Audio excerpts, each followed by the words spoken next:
What do you think about me? Anything good, bad, or indifferent? Yeah, some of each. The issues about your behavior, I think there are really a couple things to say.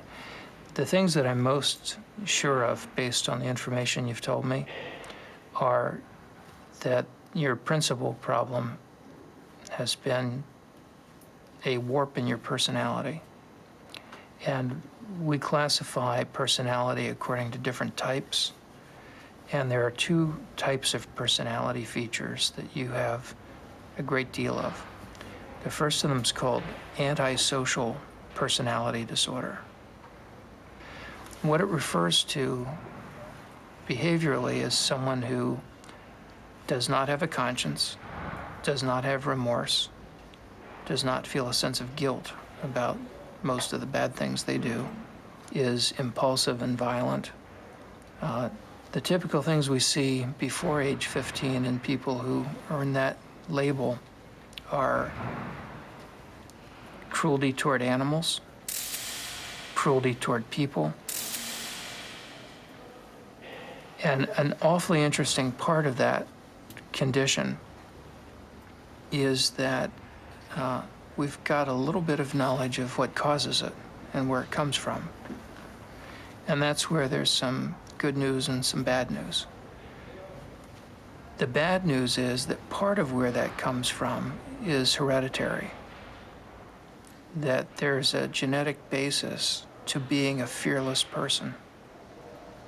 And you've told me about how rarely you have any experience that even begins to resemble nervousness or fear. It takes extreme things to make you have a sense of impending danger.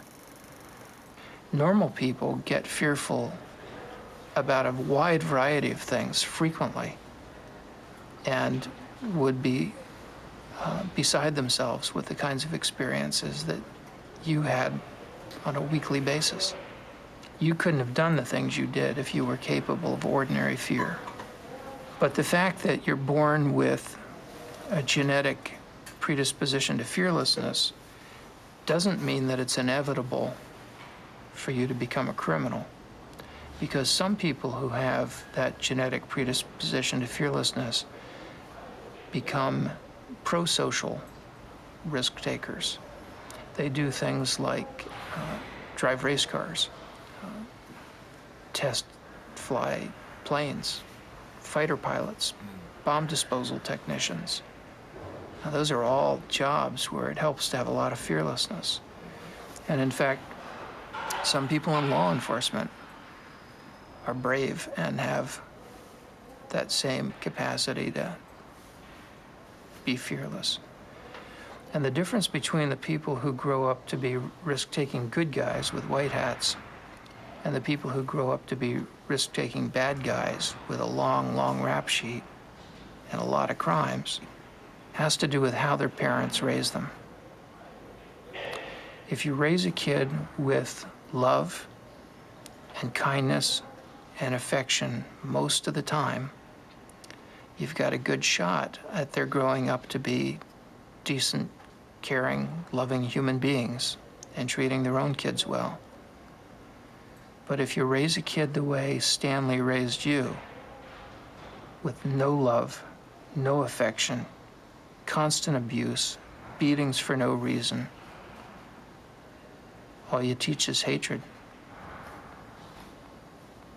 You make it impossible for that child to grow up and form strong attachments and loving, caring relationships, or to be willing to risk themselves to protect the world.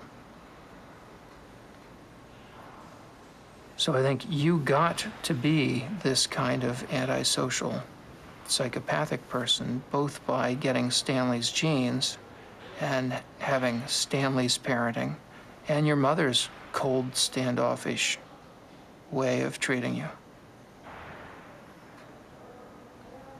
In other words, that part of you was both born and made. but your own kids and your own grandchildren will turn out according to how you and Barbara raised them, despite whatever genetic influence there may be. The other thing that I think is true about you is another personality style, where I think it's fair to say that you've got the features of what we call a paranoid personality disorder. The general rule for someone who is paranoid is to trust no one, let no one get too close to you, and to never forgive anyone who does you wrong.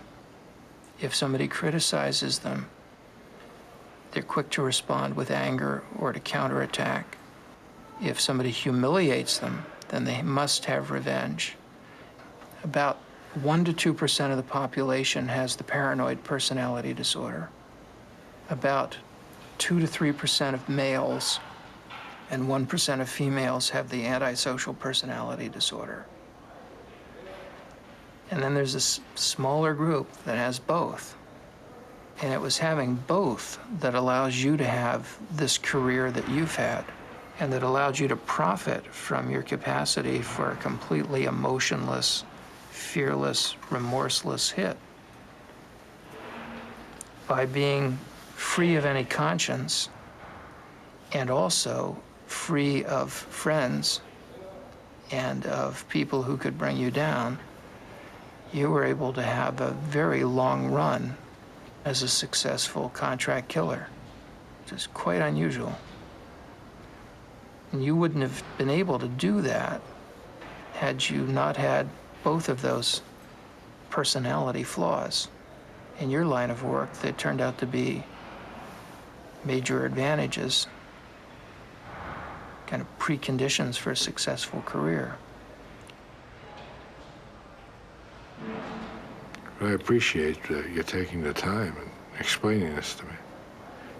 I am probably the loneliest person in the world because I have nothing I care for, and I can't make any friends to have any kind of a relationship, so I've lost everything. I've lost everything I ever cared for, everything I ever wanted. It's down the toilet. Since there is no love in my life, I must have something to replace it, so I replace it with hate. Constant hate. Constant reminder to hate. And what's that do for you? Keeps my left foot going in front of my right foot. Keeps me moving. Without it, I would probably just plop down someplace and have no reason to continue. Is that all you've got left is hate?